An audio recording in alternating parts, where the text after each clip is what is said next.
빛의 자녀들답게 사십시오. 에베소서 5장 8절에서 14절 말씀입니다. 너희가 전에는 어둠이더니 이제는 주 안에서 빛이라. 빛의 자녀들처럼 행하라. 빛의 열매는 모든 착함과 의로움과 진실함에 있느니라. 주를 기쁘시게 할 것이 무엇인가 시험하여 보라. 너희는 열매 없는 어두움의 일에 참여하지 말고 도리어 책망하라. 그들이 은밀히 행하는 것들은 말하기도 부끄러운 것들이라. 그러나 책망을 받는 모든 것은 빛으로 말미암아 드러나나니 드러나는 것마다 빛이니라. 그러므로 이르기를 잠자는 자여 깨어서 죽은 자들 가운데서 일어나라. 그리스도께서 너에게 비추시리라 하셨느니라. 하나님께서 오늘 아침에도 또 여러분에게 참 축복으로 말씀으로 기름 부어 주시기를 원하십니다. 함께 한번 기도하시고 말씀 보겠습니다. 하나님 은혜를 감사합니다. 주님, 우리의 가슴에 있던 영적인 먹구름이 사라지고 하나님의 능력의 빛이, 생명의 빛이 우리 영혼 속으로 비쳐 들어오는 축복의 아침 되게 하여 주옵소서. 예수님의 이름으로 기도합니다. 아멘. 빛이 없는 세상이 얼마나 무섭고 불안한지는 여러분 어렸을 적에 전기 나가보면 아실 것입니다. 갑자기 아무것도 할 수 있는 것이 없습니다. 빛이 있어야 모든 걸 보고 판단할 수가 있는데 똑같은 세상인데도 밤에는 굉장히 불안합니다. 빛이 없기 때문입니다. 빛이 있어야 우리는 방향을 잡죠. 안정을 찾습니다. 그래서 밤에 어디 사람 찾으러 가는 수색 때는 항상 플래시라이트 먼저 들고 가지 않습니까? 사진가들도 보면은 이 사진은 컬러가 아니라 빛이다. 이런 유명한 명언을 합니다. 빛의 조리개를 잘 조절해야지 정확한 그림을 뽑아낼 수가 있습니다. 빛의 고마움은 그것뿐만이 아닙니다. 우리가 어렸을 시절에 과학 시간에 광합성 작용 배우셨죠? 식물의 포토신테시스라고 하는 그 작용은 빛광자를 씁니다. 한마디로 식물이 태양빛 에너지를 화학 에너지로 저장하는 거죠. 이걸 통해서 무기물을 유기물로 바꾸고 동식물이 살아가는 데 필요한 에너지가 공급이 됩니다. 모든 동식물에게 필요한 에너지가 빛으로부터 오기 때문에 식물이든 동물이든 또 인간도 빛으로부터 오래 차단되면은 살아갈 수가 없습니다. 햇빛은 우리 안에 강력한 저항력을 만들어주기 때문에, 그리고 박테리아를 줄어들게 하고 이 집안을 자연 청결을 시켜서 햇빛이 집안에 또 들어와야 되지 않습니까? 빛이란 얼마나 고마운 존재인지 모르겠어요. 그래서 하나님이 천지 창조하실 때 빛을 제일 먼저 창조하신 것 같아요. 그리고 빛을 창조하신 하나님께서 오늘 본문에서 크리스찬들이 세상과 차별화된다는 것을 말씀하시면서 우리가 빛의 자녀라고 표현하십니다. 빛의 자녀라는 말은 우리가 8절에서 전에는 어둠이었다는 뜻이죠. You were once darkness. 어둠이었던 적이 있습니다. 무엇이 어둠입니까? 세상이 어둠입니다. 하나님께서는 세상을 한마디로 어둠이라고 정의하십니다. 진짜 어두워서가 아니라 죄로 더러워진 영적인 어둠을 말하는 것입니다. It is a spiritual darkness tainted by sin. 그래서 아무리 세상에 화려한 건물과 깨끗한 시설을 갖추고 화장을 하고 대단한 학벌과 고상한 매너로 위장을 하고 있어도 하나님의 보기에 세상은 가이표입니다. 어둡다는 거예요. 어떤 눈으로 보는가가 중요합니다. 당장 지금 이 공간이 깨끗해 보이지만 우리 눈으로 보면 이 불 끄고 한번 플래시라이트 한번 딱 켜보면 먼지가 득시글득시글 합니다. 이 공기를 내가 마시고 살았나 할 것입니다. 모르니까 그냥 우리가 이러고 있죠. 세상이 아무리 화려하고 괜찮아 보여도 하나님의 눈에 보기에는 영적인 어둠으로 가득 찼다는 거예요. 이 어둠의 특성은 첫째, 은폐하는 것입니다. The characteristic of darkness is cover up. 몰래 하는 거예요. 사람들의 눈을 피해 숨으려고 하고 몰래 뒤에서 일을 벌입니다. 세상의 모든 음모는 밤에 이루어집니다. 모든 더러운 일은 문 닫고 합니다. 몰래 좋은 일 하는 사람 굉장히 적습니다. 몰래 주로 하는 건 나쁜 일이에요. 더러운 일이에요. 음란한 일이에요. 폭력적인 음모입니다. 그게 옛사람의, 세상 사람의 특징입니다. 그들이 은밀히 행하는 것들은 말하기도 부끄럽다. 12절에 나와 있죠. It is shameful even to mention what the disobedient do in secret. 대낮에 드러내놓고 죄 짓는 사람 별로 없습니다. 죄 지을 때는 대부분 밤에 하잖아요. 그래서 밤문화가 성행하는 것은 범죄의 원상입니다. 밤에 하나님이 불 끄시면 우리도 다 불 끄고 자면 되는데 그리고 일어나서 새벽 기도부터 시작하면 되는데 하나님이 불 끄셨는데 자꾸 사람들이 밤에 지들이 불 켜고 막 이상한 짓을 해가지고 이 세상에 죄가 많아요. 밤 문화를 잡으면 하나님의 리듬으로 우리가 돌아가면 괜찮아질 거예요. 여러분 사람들 눈을 피해서 몰래 하는 일들을 조심하십시오. 그것은 어둠의 습성이에요. 둘째로 어둠의 특징은 영적인 무지입니다. Spiritual ignorance. 주님 알기 전에는 우리가 어둠의 자녀들이었을 때는 이 죄가 얼마나 더러웠는지를 몰랐습니다. 사람들이 다 하니까 나도 따라하면 그냥 되는 줄 알았어요. 세상이 괜찮은 줄 알았고 나도 괜찮은 사람이라고 생각했습니다. 세상 사람들의 눈치를 살폈습니다. 고위공직자라는 사람들도 사람들 눈치 보면서 옳은 일을 못합니다. 세상에서 한번 떠보려고 부단히도 노력합니다. 하나님을 모르는 세상 사람들은 영적인 눈이 어두워져 있는데 영적인 눈이 어두워져 있으면 설교를 들어도 무슨 말인 줄 모르고 성경을 읽어도 잠만 옵니다. 그냥 수면 복음입니다. 어떤 어두운 힘이 여러분의 영적인 분별력을 흐려버리게 했기 때문이죠. 고린도후서 4장 3절부터 4절까지 시작. 만일 우리의 복음이 가리웠으면 망하는 자들에게 가리워진 것이라. 그 중에 이 세상의 신이 믿지 아니하는 자들의 마음을 혼미하게 하여 그리스도의 영광의 복음의 광채가 비치지 못하게 함이니 그리스도는 하나님의 형상이니라. 그리스도의 빛이 우리 속으로 싹 들어오고 싶어 하는데 먹구름이 중간에서 차단해요. 어떤 어두운 영이 그렇게 한다는 거예요. 그래서 특별히 전도가 좀 잘 안 되는 곳이 있습니다. 영적인 이렇게 어둠이 꽉 막힌 데가 있어요. 다른 일엔 그렇게 똑똑한데도 영적인 일에는 무지한 사람이 있어요. 어둠의 권세가 영적인 분별력을 마비시킨 거예요. 그래서 기도하지 않고 전도하면 잘 안 됩니다. 영적인 분별력이 마비되면 죄를 지으면서도 죄의식이 없어요. 그냥 더러운 생각을 하고 더러운 말과 행동을 하는데 아무렇지도 않아요. 그렇지만 영혼은 끝없이 목마르죠. 그런데 주님을 만나고 나서 우리가 달라졌어요. 주님의 음성을 들었기 때문이죠. We heard God's wake-up call. 주님의 깨우시는 음성을 들었어요. 14절을 보세요. 5장 14절 말씀 시작. 그러므로 이르시기를 잠자는 자여 깨어서 죽은 자들 가운데서 일어나라. 그리스도께서 너에게 비추이시리라 하셨느니라. 여러분 모두가 구원받았을 때 이 음성을 듣고 구원받은 거예요. 일어나라. 그래서 여러분은 영적인 죽음에서 일어난 거예요. 빛이 비추면 나태와 절망의 잠에서 깨어납니다. 내 영혼의 음지가 변해서 양지가 되는 그런 기적이 일어나는 것입니다. 하나님의 거룩한 빛이 비추기 시작하면서 내 눈에서 그 육체의 어두움이 떨어지기 시작했어요. 성령의 눈으로 나를 보고 세상을 보니까 이전에 몰랐던 추악한 죄의 실체가 보이기 시작합니다. 이전에는 이렇게 있으면서 느끼지 못했던 그 어둠이 보이는 거예요. 제가 아는 분은 고급 룸살롱을 예수님 믿고 나서도 별 아무 생각 없이 다시 갔더니 캄캄한 거예요. 야, 여기 왜 이렇게 캄캄하냐? 불 좀 켜라. 그러는데 사람들이 놀라. 여기 불이 대낮같이 밝은데 왜 그러냐? 그때 깨달았어요.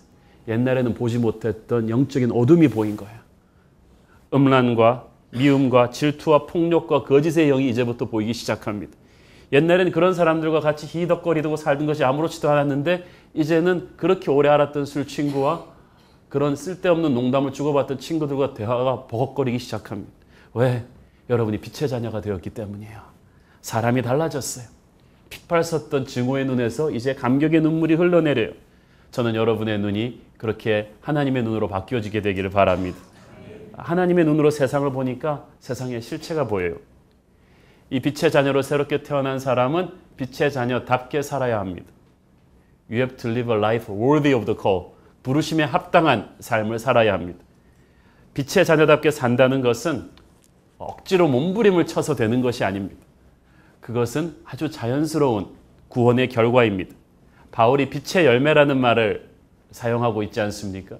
열매를 맺는다고 할 때 여러분 사과나무가 이제부터 나 열매 맺을 거야 이러는 거 보셨어요? 그냥 사과나무는 사과씨가 그냥 좋은 토양에 묻히면 그때부터 때가 되면 열리는 거예요. 빛의 열매도 그렇습니다. 우리가 노력해서 쟁취해내는 것이 아니고 빛이신 하나님 아버지 안에 뿌리 내리고 있으면 열리는 거예요. 복음을 받아들이고 그 안에 뿌리 내리고 있으면 이때부터 우리 안에 열매가 맺히기 시작합니다. 교회가 크고 작은 것이 문제가 아니라 하나님 안에 뿌리 내린 빛의 열매를 맺는 하나님의 자녀가 얼마나 되는가가 중요합니다. 자, 보세요. 8절. 너희가 이제는 주 안에서 빛이라. 이 말이 굉장히 중요합니다. 주 안에서 빛이라. You are light in the Lord. 우리가 빛이 아니라 주님이 빛의 근원이시고 우리는 주님 안에 있을 때만 빛을 뿜어낼 수가 있다는 것입니다. 이 앰프를 전기 플러그에 꼽아놓고 있을 때만 앰프는 소리를 냅니다. 뽑아버리는 그 순간 꺼집니다. 이 TV도 마찬가지죠. 모니터도. 전기 플러그에서 꼽아버리는 그 순간 아무것도 아닌 그냥 금속 덩어리로 전락하고 맙니다. 그러므로 빛을 발하기 위해서는 우리는 주 안에 있어야 합니다. 빛의 자녀로 살기 위해서는 우리는 윤리교육을 받는 게 아니라 세미나를 들어야 되는 게 아니라 주님과 깊이 교제하는 법을 배워야 합니다. 요한복음 8장 12절 말씀 보겠습니다. 시작. 예수께서 또 말씀하여 이르시되 나는 세상의 빛이니 나를 따르는 자는 어둠에 다니지 아니하고 생명의 빛을 얻으리라. 자, 어둠에 다니지 않으려면 어떻게 해야 돼요? 주님을 따라다녀야 돼요. 어둠 속에 다니지 않으려면 주님을 따라다녀야 돼요. If you don't want to get lost in the dark, you have to make sure you follow Jesus all the time. 24시간 주님의 안에 있어야 돼요. 그분의 음성을 듣고 기도로서 말씀 묵상으로서 주님과 교제하고 있으면 어둠 속에서 헤매지 않아요. 잘못된 분노의 감정에 휩쓸리지 않아요. 잘못된 판단력으로 흔들리지가 않아요. 주님 안에과 접속하고 있으면 어떤 시련이 닥쳐도 여러분은 오뚜기처럼 일어나서 빛의 자녀의 영광을 뿜어낼 수가 있습니다. 하나님과 연결되어 있으면 하나님의 성품이 우리 안으로 계속 스며들어와요. 9절을 보십시오. 빛의 열매는 모든 착함과 의로움과 진실함에 있느니라. 하나님의 성품이라는 거예요. 빛의 자녀의 성품 첫째는 모든 착함. 우리가 알고 있는 모든 착하고 아름다운 이야기 다 모아가지고 순도 100%의 열기로 정화시키면 그게 하나님의 성격이에요. 착하심. 모든 의로움, 우리가 알고 있는 모든 권선징악의 가장 깨끗한 정의의 스토리들을 딱 모아서 정제시키면 그것이 하나님의 정의예요. 그게 하나님의 성격이에요. 우리가 알고 있는 모든 진실함, 모든 거짓된 조작의 그 거품을 다 드러내고 나는 100% 순수한 진실만을 남겨두면 그게 하나님의 성품이에요. 그 착함과 의로움과 진실함의 극치에 그 거룩한 인품이 아버지와 교제하고 있는 우리 속에도 스며들어온다는 거예요. 빛의 열매는 성령의 열매거든요. 그래서 이 말씀은 갈라디아서 5장 22절, 23절을 보면은 더 이해가 빠릅니다. 시작. 오직 성령의 열매는 사랑과 희락과 화평과 오래 참음과 자비와 양성과 충성과 온유와 절제니 이 같은 것을 금지할 법이 없느니라. 막을 수가 없다는 거예요. 빛의 자녀에게는 이런 것들이 동시에 크기 시작하는데 이 모든 것들이 아버지의 성품이기 때문에 그렇습니다. 그 아버지가 그리스도를 믿는 복음으로 나에게 구원을 주셨을 때 나는 나의 손을 잡으셨으며 그 손을 통해서 아버지의 씨가 내 안에 들어온 거예요. 시도독지를 못한다는 말이 있죠. 구원, 영적인 성장은 교육이 아닙니다. 가르쳐서 되는 게 아니고 내 체질이 바뀐 거예요. 중생이에요. 씨가 바뀌었어요. 구원받은 이 순간부터 마귀의 씨가 죽고 예수의 씨가, 하나님의 씨가 우리 안에 들어왔어요. 이 성품들이 점점 작은 씨앗으로 우리 안에 자라고 있는데 우리가 믿음으로 그것을 선포하고 말씀대로 순종하면 점점 자라나는 거예요. 영적으로 살아있는 크리스찬은 완벽한 사람이 아니라 현재 진행형이에요. 내가 10년, 20년 예수를 믿었다. 그게 중요한 게 아니에요. 교력이 중요한 게 아니라 10년, 20년에 비해서 내가 얼마나 영적으로 자라고 있는가가 그게 중요해요. 저는 우리 새로운 교회 성도들은 예수 믿은 연수를 자랑하는 사람이 아니라 날마다 영적으로 성장하는 사람 되기를 바랍니다. 씨앗이 변하는 거예요. 예수의 사람은 항상 예수님의 성품으로 살아요. 반대로 생각하는 것마다 악한 사람이 있습니다. 아주 교활하고 간사합니다. 입만 열면 남을 상처 주는 험하고 독한 말만 골라서 합니다. 그게 마귀의 성품이거든요. 우리가 마귀의 자식이었거든요. 아주 간교합니다. 그러나 예수님을 믿음으로 말미암아 우리가 이제 달라졌어요. 하나님의 자녀가 되었어요. 가끔가다 실수하고 넘어지긴 하지만 그거는 우리의 이제 모습이 아니에요. 우리 하나님의 자녀다운 모습이 아니에요. 그걸 선포하셔야 돼요. 월드컵 축구를 보다가 딴 팀은 몰라도 이게 브라질 팀이 막 전반전 이런 데서 막 상대 팀에게 헤매고 있으면 우리가 사람들이 그 얘기 하잖아요. 이상하다. 저건 브라질이 아니네. 왜? 딴 팀은 몰라도 세계 최강 브라질에 대한 기대치가 있는 거예요. 저건 브라질이 아니지. 못하는 팀이 못하면 역시 뭐 생긴 대로 노는 그렇지만 브라질이 못하고 있으면 저건 브라질이 아니야. 그리고 잘하기 시작하면 그래 저래야 브라질이지. 하나님의 자녀가 그렇다는 거예요. 하나님의 자녀가 여러분 실패하고 실수할 때 여러분이 어떻게 반응해야겠습니까? 그래 나는 안 돼. 나는 구제불능이야. 그렇게 절망해야겠습니까? 아니면 이건 내가 아니야. 나는 하나님의 자녀야. 이건 내 모습이 아니야. 나는 승리할 사람이지 패배할 사람이 아니야. 나는 거룩한 말을 입에 담을 사람이지 이런 더러운 말을 할 사람이 아니야. 내가 왜 이런 말을 하지? 나는 하나님의 자녀야. 나는 이런 자기 자신의 자긍심이 강한 분들 되기를 바랍니다. 영적인 정체성. 나사렛 예수의 이름으로 자신의 신분이 빛의 자녀가 되었음을 선포하십시오. 가끔 넘어져서 어둠의 옛 습관을 한번 반복할 수도 있겠지만 그거는 나의 지금 모습이 아니에요. 나에게는 하늘의 권세가 주어져 있어요. 빛의 자녀란 말이에요. 반드시 여러분은 그렇게 살 수 있을 것입니다. 하나님과 늘 교제하며 살아가는 빛의 자녀의 또 하나의 특징은 항상 하나님이 기뻐하실 것이 뭔지를 생각한다는 겁니다. 10절 보세요. 시작. 주를 기뻐하시게 할 것이 무엇인가 시험하여 보라. 여기서 시험하여 보라가 좀 잘못된 번역 같아요. 영어 성경을 보세요. Find out what pleases the Lord. 생각해보라, 고민해보라, 찾아보라는 거예요. 그러니까 하나님의 빛의 자녀는 있잖아요. 24시간 내가 어떻게 하면 하나님 기쁘시게 해드리지 그 생각하는 것입니다. 쉬운 표현으로 젊은이들이 사랑에 빠지면 하루 종일 무슨 생각합니까? 하루 종일 회사 일하면서도 어떻게 하면 우리 허니를 기쁘게 해주지? 걔를 기쁘게 해주지? 그래서 가끔 가다가 그냥 거의 한 달치 월급에 해당하는 돈을 털어가지고 이벤트도 해주고 꽃도 갑자기 보내고 깜짝 문자도 보내고 막 좋아하는 식당에 갑자기 데려가기도 하고 그 많은 돈과 시간을 써놓고도 그 사랑하는 사람이 얼굴에서 확 좋아하는 그 미소 하나로 그냥 바보처럼 행복해하는 그 가슴이 하나님의 자녀된 우리의 마음입니다.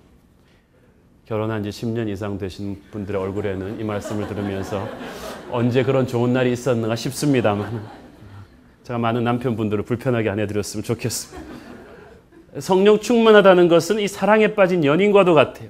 하루 종일 주님 기뻐하실 것이 무엇인가를 생각하거든요. 그런데 성령 충만하지 않으면 꼭 권태기에 빠진 부부와 같아요. 권태기에 빠진 부부는요. 서로를 기뻐하게 할 것이 무엇인가 생각하기보다는 어떻게 하면 서로를 비거슬리지 않을까. 오늘도 무사히 화내게 하지 않을까만 간신히 생각합니다. 많은 분들이 하나님을 그렇게 믿어요. 오늘 어떻게 하면 주님을 기쁘게 해드릴까가 아니라 어떻게 하면 오늘 주님을 화나게 하지 않고 넘어가지. 11조도 주님 화낼까 봐 냅니다. 주일날 교회도 오늘 비 오니까 안 나고 싶은데 주님 또 삐지게 했다가 이번 주 중에 나한테 무슨 일이 내려갈지 모르지? 그런 식으로 죄책감으로 예수님 믿는 사람이 많다는 거예요. 의무감으로. 결혼했으니까 그냥 살아야지. 이런 생각으로. 저는 여러분이 그런 무기력한 매너리즘이나 간신히 최소한의 의무만을 다하려는 신앙생활에서 최대한의 기쁨으로 주님을 기쁘게 해드리기를 원하는 그런 신앙생활로 바뀌게 되길 바랍니다. 난 내가 좋아하는 것이면 뭐든지 한다. 난 주님이 기뻐하신 것이 뭐든지 한다. 저희 교회는 그렇게 유연성 있는 교회가 됐으면 좋겠습니다. 주님이 기뻐하시는 것이 무엇인지든지 한다. 저희 목회자들의 모토는 우리 성도들이 행복하게 해주기 위해서 뭐든지 한다. 그래갖고 어저께 바이블 마스터 이번에 골든벨 1등을 배출한 그 팀을 위해서 우리가 다 주방장 복장하고 요리도 해드렸어요. 어떤 분이 감격해서 울었습니다. 남편도 안 해주는 걸 갖다가 목회자들이 쫙 줄 서가지고 이렇게 해주는 걸 보면서 물론 음식은 여기서 주방팀에서 만들었지만은 저는 여러분이 주님을 그렇게 생각했으면 좋겠어요. 주님을 기쁘시게 하기 위해서 누가 의식해서가 아니라 교회에서 청소를 하든 뭘 하든지 간에 주님의 기쁨을 위해서 나 주님의 기쁨 되기를 원하네. 내가 원하는 한 가지 주님의 기쁨 되기를 원하네. 여러분이 주님을 기뻐하시려고 생각하면 주님이 여러분을 기뻐하시고 주님이 여러분을 기뻐하시면 여러분 인생에 뜻하지 않은 축복이 옵니다. 내 영혼의 평안이 옵니다. 항상 그렇게 사는 빛의 자녀 되기를 바랍니다. 빛의 자녀로 산다는 것은 또한 11절 말씀대로 열매 없는 어둠의 일에 상관하지 않는 것입니다. 참여하지 않는 것입니다. 우리도 세상 살다 보면 환경 때문에 어쩔 수 없이 어둠의 일에 조금 같이 다리를 들여밀어야 되는 때가 있습니다. 다 같이 MT 가가지고 내기 고스톱판을 막 버리고 막 하시기 시작하는데 신입사원 주제에 나는 예수 믿으니까 못합니다. 이렇게 하기 어렵다는 말이에요. 그렇게 힘든 상황이 자꾸 생깁니다. 초대교회 때도 그런 일들이 있었어요. 환경 때문에 어쩔 수가 없다. 나무는 가만히 있고자 하나 바람이 나를 내버려 두지 않는다. 그러나 상황이 아무리 힘들어도 하나님의 말씀의 기준은 분명합니다. 요한일서 1장 6절 말씀. 시작. 만일 우리가 하나님과 사귐이 있다 하고 어둠에 행하면 거짓말을 하고 진리를 행하지 아니함이고. If we claim to have fellowship with him, yet walk in the darkness, we lie and do not live by the truth. 그러니까 주님과 사귐이 있다고 주장하면서 새로운 교회 교인이라고 그러면서 크리스찬이라고 주장하면서 삶은 어둠에 적당히 또 행하고 있다면 이것은 하나님 보시기에 좋지 않다는 거예요. 옳지 않다는 것입니다. 여러분, 죄의 일에 죄와 싸우지 말고 참여하지 말라는 이 말을 잘 들으세요. 우리가 주제 파악을 잘해야 돼요. 어떤 분들은 내가 한번 이 죄의 실체를 파악해 보겠다. 적을 알고 나를 알면 백정백승이라. 그래서 어떤 청년 사역자가 왜 이렇게 음란 사이트에 청소년들이 중독되는지를 알기 위해서 음란 사이트를 연구하다가 자기가 음란 사이트에 중독이 됐어요. 자, 여러분, 죄를 분석하지 마세요. 가볍게 다루지 마세요. 1대1로 마주서서 우리 중에 그 누구도 저 큐티 잘하는 다윗도 사탄의 유혹에 이길 수 있는 사람은 지구상에 한 명도 없습니다. 그래서 주님께서 오직 나사렛 예수의 보혈의 피에 숨을 때만 그 이름 안에서만 우리는 이길 수가 있기 때문에 죄에 참여하지 말라는 것입니다. 여러분, 그래서 이 죄와 접촉할 수 있는 환경을 여러분이 잘 피해 가셔야 합니다. 거리를 둬야 합니다. 11절을 보십시오. 열매 없는 어둠의 일에 참여하지 말고 도리어 책망하라. 여기서 어둠의 일이란 단순히 우리가 생각하는 마약, 폭력, 도박 이런 것들만을 가리키는 게 아니에요. 열매 없는 어둠의 일이란 영적인 열매가 없는 거예요. 나를 영적으로 성장시키고 하나님 닮게 하지 못하는 것들, 하나님이 기뻐하시지 않는 모든 것들을 가리키는데 이게 사람마다 다르고요. 세상의 기준으로 판단 못하는 좀 어슬프레한 것들이 있어요. 예를 들어서 어떤 어르신은 은퇴하시고 나서 평생 바둑이 취미였는데 이제 드디어 은퇴하고 나서 동네 기원에 다니면서 이제 바둑을 두시는데 이 바둑만 두는 게 아니라 이 기원 분위기가 그 동네 기원이 거의 바둑 두시는 모든 어르신들이 줄담배와 낫술과 그리고 옆에다 고스톱판까지 같이 하면서 동네에 있는 모든 아들, 손자, 며느리 자랑과 씹는 걸 동시에 막 하는 그쵸? 거기 없는 사람은 욕하고 분위기가 하루 종일 어르신들이 바둑 두면서 그렇게 한다는 거. 그래서 이분이 아무 그 죄의식이 없다가 은혜를 받기 시작하면서 달라졌어요. 그 환경에 그 바둑이라는 취미생활 자체가 문제가 아니라 거기서 조성되는 그 모든 분위기가 국법으로 금한 건 아니죠. 우리나라에 그건 불법이라는 건 아닌데 세상적으로는 합법이지만 하나님의 기쁨이 없는 것이라는 걸 깨달은 거예요. 열매 없는 어둠의 일이라는 걸 그때 세상은 알 수가 없는 그걸 깨달으면서 이분이 그거를 정리하신 거예요. 여러분, 바둑이 취미인 분은 죄송합니다. 그러나 제가 말씀드리고자 한 것이 뭔지 아시죠? 여러분이 죄라고 생각하지도 않던 영적 회색지대의 죄들까지도 오늘 하나님의 빛 앞에서 정리할 것은 정리하시길 바랍니다. 제가 단언컨대 처음은 어렵지만 자유함이 옵니다. 세상이 줄 수 없는 기쁨이 오기 시작합니다. 빛의 자녀로 산다는 것은 또 한 가지 하나님 앞에서 정직한 것입니다. 12절 말씀 보세요. 저들이 말하기도 부끄러운 은밀히 행하는 일들을 주의하라. 은밀하게 하는 것을 주의하라는 것입니다. 제일 무서운 것은 은폐하는 것입니다. 커버업 하는 거예요. 은폐하면 죄가 자랍니다. 집에서 제일 더러운 곳이 어딘 줄 아세요? 눈에 안 보이는 곳이 제일 더러워요. 침대 밑입니다. 지난번 옛날에 어떤 집을 신방 갔더니 그때 신방 스케줄이 갑자기 바뀌어가지고 내일 갈 집을 오늘 가게 됐어요. 착 들어갔더니 밖에서 푹닥푹닥 소리가 안에서 막 들려요. 순식간에 조용해졌는데 제가 눈치를 보니까 침대 밑으로 다 쓸어 넣은 것 같아요. 은폐하면 죄가 잘합니다. 어두운 곳에, 그래서 침대 밑이 제일 더럽잖아요. 그죠? 일단 드러나면 아프고 힘들지만 하나님이 개입하기 시작합니다. 치유하기 시작합니다. 은폐하면 대책이 없습니다. 빛의 자녀로 살라는 말은 완전하라는 말이 아니라 하나님 앞에서 항상 정직하라는 거예요. 우리도 죄 많이 짓죠. 목사인 저도 그렇습니다. 아무리 샤워 깨끗하게 하고 나가도 황사로 공기가 뒤덮였는데 별 수 있습니까? 서울 사면 하루 종일 있다 보면 더러워지죠. 그러면 밤에 씻으면 되는 거예요. 나 더럽다. 그런데 나 안 더러워. 샤워 안 할 거야. 이러면 어떻게 되는 거예요? 그럼 정말 재앙이죠. 영적으로도 마찬가지예요. 우리가 세상 사람과 계속 살기 때문에 우리한테도 영적인 먼지가 계속 쌓이게 돼 있어요. 그리고 그것이 나도 모르게 영혼의 독소가 됩니다. 여러분, 우리 속에는요, 예수 믿고 나서도 우리 안에 암살자 자아라는 게 있습니다. 그게 뭐냐면 내 속에 나 혼자만 있는 게 아니고 5만 가지 생각이 다 드는 게 내 안에 꿈틀거리는 자아 덩어리들이 있어요. 어떤 건 열등감, 어떤 거는 증오, 어떤 거는 음란, 어떤 거는 폭력적인 마음, 섭한 마음, 이런 것들이 쌓이고 쌓였는데 어릴 때 누가 툭 던졌던 모진말 한마디, 어떤 배신의 경험, 뭐 이런 것들이 쌓이고 쌓여서 내 안에 축적되어 있는데 그것이 나의 매너와 교육으로 딱 위장되어 있는, 절제력으로. 근데 어느 순간에 이게 펑 터져요. 인간의 절제력이라는 거 이거 믿을 게 못 됩니다. 오래전에 제가 목회자 컨퍼런스를 갔다가 미국에서 아주 충격적인 얘기를 들었어요. 카나다에서 한 평화로운 그 전원 도시에서 중형교회, 괜찮은 교회를 10년이 넘게 잘 목회하셨던 목사님이 계셨답니다. 이 목사님은 성자 같은 목사님이었어요. 왜 그런 목사님들 중에서도 그런 분 있잖아요. 한 번도 화내지 않는 사람. 꼭 마음 좋은 아저씨 같아서. 그래서 교인분들이 막 아무리 싸납게 되더라도 이분은 미안합니다, 고맙습니다 그러고 다 참는 거예요.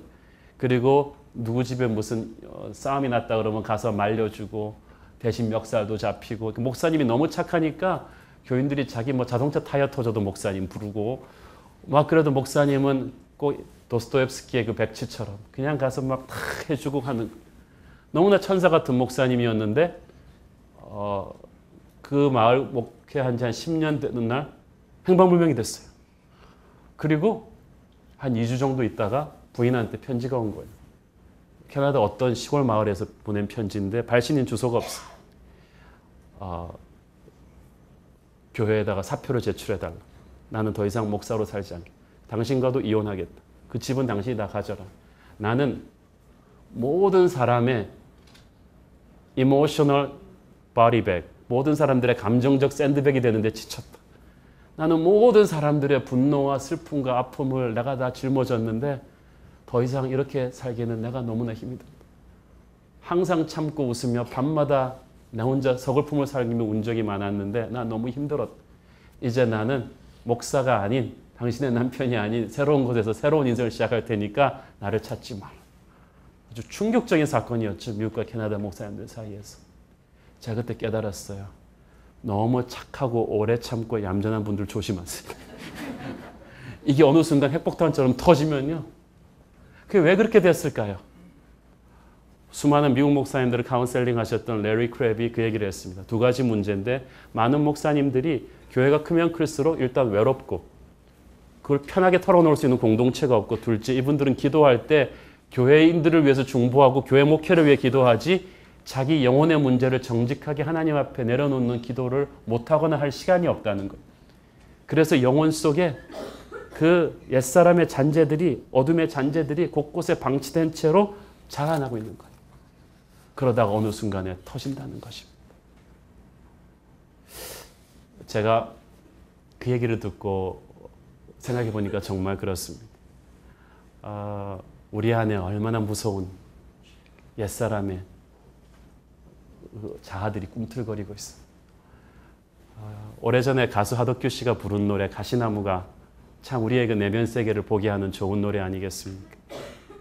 내 속에 내가 너무도 많아 당신의 쉴 곳 없네 내 속엔 헛된 바람들로 당신의 편할 곳 없네. 내 속엔 내가 어쩔 수 없는 어둠, 당신의 쉴 자리를 뺏고 내 속엔 내가 이길 수 없는 슬픔, 무성한 가시나무 숲 같네. 우리 속에 사람들에게 말하지 못하는 가시들이 있어. 내가 목사기 때문에, 장로기 때문에, 집사기 때문에, 존경받는 가장이기 때문에 그것들을 예수 믿으면서도 다 어둠 속에다 뭉쳐두고 있는, 하나님 앞에 인정하기도 민망하고, 그러나 오늘 여러분 속에 있는, 내 속에 있는 그 어둠의 자아들을 주님의 빛 앞으로 인정하고 내놓기를 바랍니다. 그것이 욱하는 나도 어쩔 수 없는 분노의 병입니까? 어떤 열등감입니까? 주님 앞에 내놓으십시오. 내놓는다고 해서 완전하게 없어지는 건 아니지만 그때부터 주님께서 He will control it, 치유하실 거예요. 욱하는 성격이 있는 분은 주님께서 그 성격을 제어하실 것입니다. 중요한 것은 방치해두면 마비된다는 거예요. 병든다는 것입니다. 우리는 늘 하나님께 접속하고 있어야 하늘의 능력을 공급받고 사는데 매일 프레시하게, 죄는 하나님과의 방치된 죄는 내가 하나님 앞에 인정하고 고백하고 드러내지 않은 어둠의 영역은 접속 불량 상태를 만듭니다. 그래서 성령께서 그거를 툭툭 치십니다. 여러분이 하나님의 사람이라면 자기 치유 능력, 회복 능력이 빨라야 돼요. 자기 치유 능력이란 내 안에 있는 그 어둠의 영역이 생기는 즉시 회개하는 것입니다. 주님 안에 드러내는 것입니다. 고백하는 것입니다. 그리고 그때부터 소망이 생기기 시작합니다. 부끄럽고 민망하더라도 그렇게 하셔야 돼요. 요한일서 1장 9절 시작. 만일 우리가 우리 죄를 자백하면 그는 미쁘시고 의로우사 우리 죄를 사하시며 우리를 모든 불의에서 깨끗하게 하실 것이요. 오늘 주님이 여러분을 정결하게 하는 축복의 날이 되기를 바랍니다. 자유함을 주는 것입니다. 수많은 사람들이 세상을 개혁하려다 실패하는 것은 자기만 빼고 다른 사람들을 다 개혁의 대상으로 보기 때문입니다. 자기의 영혼에 있는 가시를 먼저 뽑아내셔야죠. 그래야 세상이 변화가 되죠. 오늘 여러분 가슴 속에 있는 그 내 속에 내가 너무도 많아. 그 가시 때문에 주님이 거할 틈이 없어요. 주님이 편하게 계실 수가 없어요. 오늘 그 열등감의 가시, 음란의 가시, 섭섭한 마음의 가시, 두려움의 가시들이 다 뽑혀지게 되기를 바랍니다. 용서하지 못하는 그 마음의 가시. 빛의 자녀는 어둠의 일에 상관하지 않으며 정직하게 하나님 앞에 자기를 드러내지만 한 걸음 더 나가서 열매 없는 어둠의 일을 꾸짖으라고 했습니다. 여기서 꾸짖는다는 말을 오해하지 말아야 되는 것이 영어 성경에 보니까 드러낸다, expose라는 뜻입니다. 우리는 빛의 자녀로서 세상을 야단치고 비난하는 사람이 아닙니다. 소리를 내면서 비난하는 사람이 아니에요. 세상은 시끄럽습니다. 목소리 큰 사람이 이깁니다. 그러나 하나님의 사람은 조용히 일합니다. 흔들어도 소리가 나지 않아요. 용각사님. 흔들어도 소리. 봄은 매서운 겨울 추위를 몰아내지만 봄이 올 때 천둥 번개 치면서 큰 물소리로 봄이 오노라 그런 거 들어보셨어요? 소리가 없지만 봄은 다 바꿔놓습니다. 소리 소문 없이 와서 다 바꿔버려요. 빛의 자녀가 세상을 그렇게 변화시켜야 된다는 것입니다. 소리를 내지 않지만 자신의 빛을 드러내는 것만으로 어둠을 부끄럽게 합니다. 물러가게 합니다. 그래서 하나님의 사람은, 빛의 자녀는 세상의 어둠을 꾸짖을 때 우리의 삶이 꾸짖게 해야지 우리의 입술이 먼저 꾸짖게 하면 안 되는 거예요. 그래서 크리스천들이 옳은 소리를 하면서 세상한테 상처를 주지 세상을 변화시키지 못하는 거예요. 여러분의 입술이 삶이 받쳐주지 않는데 입술이 먼저 나와서 꾸짖으면요, 옳은 말인데 사람들을 화나게 하지 변화시키지 못해요. 감동은 입술이 나가기 전에 삶이 먼저 나가서 대안을 보여주는 것입니다. 예를 들어 여기 쓰레기가 있다고 치면 누가 쓰레기 버렸느냐고 화를 내고 욕을 하고 교회에서 범인색출 청문회를 열자. 이거는 세상의 방법이에요. 주님의 방법은 본 사람이 가서 조용히 버리는 것입니다. 목사님한테 와서 일르지 마세요. 그냥 가서 버리는 거예요. 왜 가난한 사람을 돕지 않느냐고 가룟 유다처럼 막 야단치지 마세요. 자기는 돕지도 않으면서. 사람들은 자기가 그렇게 못 살수록 욕을 해요. 그래서 자기 죄책감을 해소하죠. 그러나 가난한 사람 왜 안 돕느냐고 말하지 말고 여러분이 가서 그냥 도우시면 돼요. 저는 한국교회가 왜 가난한 사람 돕지 않느냐고 말하는 사람한테 꼭 물어봅니다. 예, 한국교회가 회개하고 많이 더 도와야죠. 그렇지만 죄송합니다만 선생님은 지난 주일 동안 가난한 사람을 위해서 뭘 하셨습니까? 자기가 뭔가 하고 있어야 될 거 아니에요. 저는 교회에서 그렇게 생각합니다. 거짓말 말라고 사람들을 야단치지 말고 자기가 진실을 말하고 살면 돼요. 교회에 대해서 불평불만이 계속 많으신 분들은 꼭 그 얘기 제가 합니다. 그러면 선생님 같은 훌륭하신 분이 가서 좋은 교회를 개척하십시오. 해보면 얼마나 힘든 건 줄 알까요? 우리가 어렸을 때는 부모가 다 마음에 안 듭니다. 그러나 내가 부모가 되보면 달라지죠. 해보면 쉽지 않아요. 우리 교회 이번에 주차 쿠폰 이게 디스카운트에서 또 팔지 않습니까?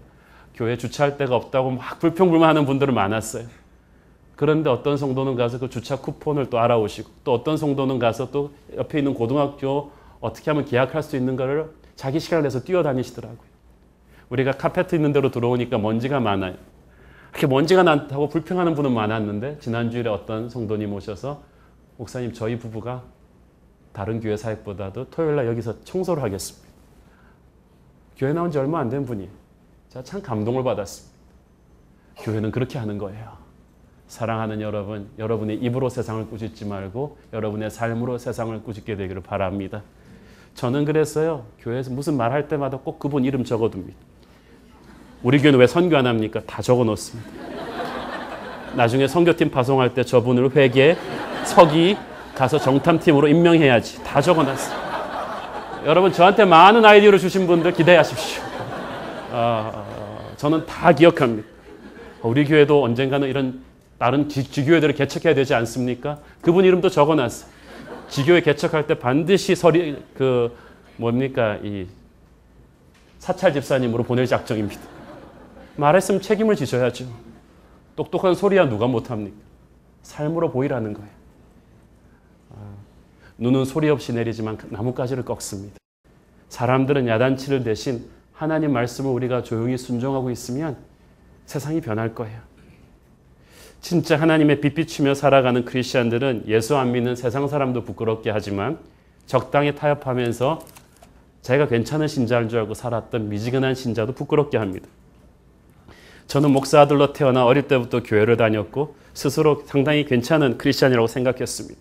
주일날 교회 가서 주일학교 봉사도 하고 술 담배도 안 하고 나 같은 모범 교포 청소년이 어디 있는가 생각했는데 대학교 때 완전히 누가복음 15장에 돌아온 탕자의 전형인 것 같은 방탕한 친구가 있었어요. 에휴, 그래도 교회에서 전도하라 그러니까 혹시나 싶어서 농담 삼아 전도를 했더니 얘가 덜컥 예수를 믿어버리는 거예요. 그러고 나더니 매일 성경 공부를 너무 열심히 하는 거예요. 그러더니 1년도 안 됐는데 신구약을 뚝딱 다 읽고 노트까지 쓰면서 쫙 성경 필기도 하고 다 꺼내받는 거예요. 저는 그때까지 사실 성경 통도 그렇게 다 못했거든요. 그러고 나더니 얘가 또 한 달에 몇 명씩 전도를 하는 거예요. 제가 목사 아들로 그때까지 20년 살면서 전도한 사람이 저를 제외하고는 몇 명밖에 안 되는데 얘는 한 달에 몇 명씩 데리고 오는 거예요.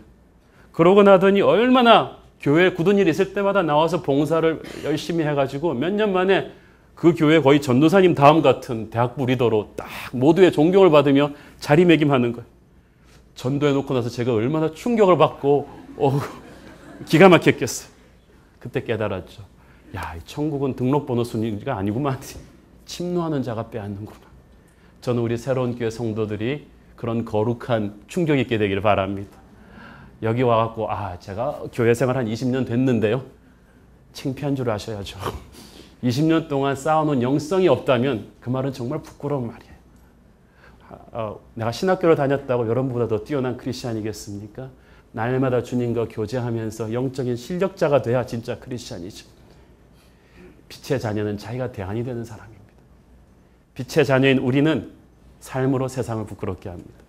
특별히 우리는 용서와 관용의 빛을 세상에 흘려보내야 한다고 믿습니다. 의사가 수술할 때 환부를 메스로 째는 게 중요한 게 아니고 그 다음에 나쁜 거로 도려내고 싸매는 게 진짜 의사죠. 째는 거야 뭐 저도 할 수 있어요. 그렇지만 싸매고 도려낸 다음에 싸맬 수 있는 것. 세상이 그래요. 칼 들고 찌르는 건 다들 너무 잘해요. 신문, 방송도 보면은 그냥 폭로는 너무 잘하지 않아요? 근데 그 다음에 뭐가 없어요. 대안도 없으면서 일단 들쑤셔 놓고 본다고요. 치료할 실력도 없고 의지도 없으면서 일단 다 째버리고 봅니다. 그래서 세상이 이렇게 힘든 거예요. 여러분, 하나님의 사람은 그런 거 아니에요. 있는 것을 부수고 싶으면 여러분이 그 자리에 대안이 되어야 합니다. 여러분이 대통령을 비롯한 나라 고위공직자들을 욕하려면 그 사람들보다 더 나라 위해서 기도하고 일하셔야죠. 그거 자신 없으면 말하지 마세요. 자기 자신이 헌신하지 않는 사람은 비판할 자격 없습니다. 고발하는 것보다 더 중요한 것은 용서하고 싸매어주는 것입니다. 세상의 상처를 우리는 폭로하는 존재가 아니라 예수 십자가의 보혈로 덮어주면서 용서하고 녹여내겠다는 것이 우리의 결단이어야 합니다. 우리는 세상을 뒤집고 개혁하는 사람들이 아닙니다. 우리는 주님의 사랑으로 세상을 바꾸는 사람들이에요. 오늘날 왜 사람들이 은폐하고 조작하는지 아세요? 째면 죽는 줄 알기 때문이에요. 관용과 용서가 보장되어 있지 않으니까, 인정하면 자기가 죽으니까 다 거짓말하는 거예요. 기독교 내에서도 그렇습니다. 교단끼리, 교회끼리, 교회 안에서도 사역팀들끼리 너무 서로한테 싸나워요. 용서가 없어요. 자기가 잘못하면 다 정상을 참작해달라 그러면서 남이 잘못하면 그냥 저놈 나쁜 놈이라는 거예요. 본질적으로. 너그러움과 기다려주는 게 없다는 거예요. 여러분, 주님은 바리새인들의 위선을 꾸짖으셨지만 그들을 위해 십자가에서 돌아가셨습니다. 여러분이 어떤 사람을 꾸짖고 싶다면 그 주님의 마음을 여러분 품을 수 있어야 합니다. 여러분이 어떤 사람을 비판하기에 앞서 그 사람을 위해서 기도해 준 적이 있습니까? 그 사람에게 옳은 소리 해주기에 앞서 그 사람에게 사랑과 격려의 말을 몇 번이나 해주었나요? 주님의 사랑이 없이 우리는 주님의 칼만 들고 설치지 않습니까? 빛으로 우리는 세상의 어둠을 드러내지만 그 어둠을 징계하는 존재가 아니라 그건 하나님이 하시죠. 주님의 보혈로 녹여내는 것이 우리의 짭입니다. 우리가 이렇게 살면 세상이 우리에게 박수 쳐줄까요? 그렇지 않아요. 어둠은 아주 무서운 저항을 보여올 것입니다. 어둠에 익숙한 사람들한테는 우리가 그들과 비슷할 때는 상관이 없는데 빛의 자녀로 영적인 실력을 발휘하기 시작하면 그때부터는 무서운 저항을 보여옵니다. 그게 영적인 전쟁입니다. 요한복음 3장 19절부터 21절 시작. 그 정죄는 이것이니 곧 빛이 세상에 왔을 자기 행위가 어둠을 더 사랑할 것이니라. 악을 행하는 자마다 빛을 미워하여 빛으로 오지 아니하나니 이는 그 행위가 드러날까 함이요. 진리를 따르는 자는 빛으로 오나니 이는 그 행위가 하나님 안에서 행한 것임을 나타내려 함이라 하시니라. 아멘. 여러분이 빛의 자녀로 변해가면 갈수록 새로운 교회에서 은혜 받고 점점 영적인 체질이 좋아지면 질수록 세상은 강력한 태클을 걸 것입니다. 축구할 때 스타 플레이어일수록 메시 같은 선수들은 3-4명이 전담 수비수가 붙어서 태클 걸잖아요. 태클을 안 거는 선수는 안 걸어도 별 지장이 없는 선수. 여러분이 영적으로 사는데 목사님 저는 별 시험거리도 없고요. 그렇게 사탄의 공격도 별로 없는 것 같아요. 사탄이 판단하기에 여러분은 그렇게 태클을 안 걸어도 가만 놔둬도 그러나 여러분이 은혜 받고 영적인 실력이 크면 클수록 빛과 어둠의 중간지대에 있는 게 아니라 점점 빛으로 강렬하게 여러분의 가치관과 생각과 관계가 옮겨오면 올수록 강력한 어둠의 세력이 저항할 거예요. 그걸 이겨내시게 되기를 바랍니다. 그러면 축복의 자리로 업그레이드 됩니다. 그래도 걱정하지 마십시오. 결론은 우리가 이깁니다. 우리가 이긴 전쟁입니다. 그리스전 이대영 그 재방송 비디오를 다시 보면서 마음 졸이며 보는 사람 누가 있어요? 결론가 이미 나왔는데 말씀이 선포하셨습니다. 이미 나는 너에게 승리의 면류관을 주었다. 내가 죄의 머리를 꺾고 너에게 승리를 주었다. 그것을 여러분이 믿음으로 선포하고 받을 때 최후 승리는 여러분의 것입니다. 과정이 조금 힘들어도 힘들어하지 마십시오. 우리가 어둠의 자식에서 빛의 자녀로 건너왔잖아요. 오늘 아직도 예수님을 구주로 영접하지 않아서 아직도 그 어둠의 아픔 속에 있는 분이 있다면 오늘 결단하고 빛의 자녀가 되는 결단을, 주님을 만나는 결단을 할 수 있게 되기를 바랍니다. 빛의 자녀로 살면서도 영적인 회색지대에서 왔다 갔다 했던 분들이 있다면 오늘 결단하고 쑥 주님 앞으로 나오기를 바랍니다. 여러분 영혼 속에 은폐되어 있던 모든 드러내지 않고 인정하지 않았던 죄까지도 그 어둠의 영역들을 다 주님의 빛 앞에 드러내기를 바랍니다. 드러내는 그 순간부터 예수의 빛이 여러분을 만집니다. 치유합니다. 그 어떠한 쓰라린 감정과 상처와 아픔과 죄의 습관이라 해도 믿음의 사람이 고백하며 드러내는 그 순간 어린 양의 보혈이 거기를 덮을 것입니다. 치유할 것입니다. 통제할 것입니다. 여러분에게 새로운 인생이 주어질 줄로 믿습니다. 기도하겠습니다. 하나님 은혜를 감사합니다. 이제 우리는 더 이상 어둠의 자식이 아니요 빛의 자녀가 된 것을 믿사오니 빛의 자녀답게 정직하게 겸손하게 섬기며 살게 하여 주시옵소서. 예수님의 이름으로 기도합니다. 아멘.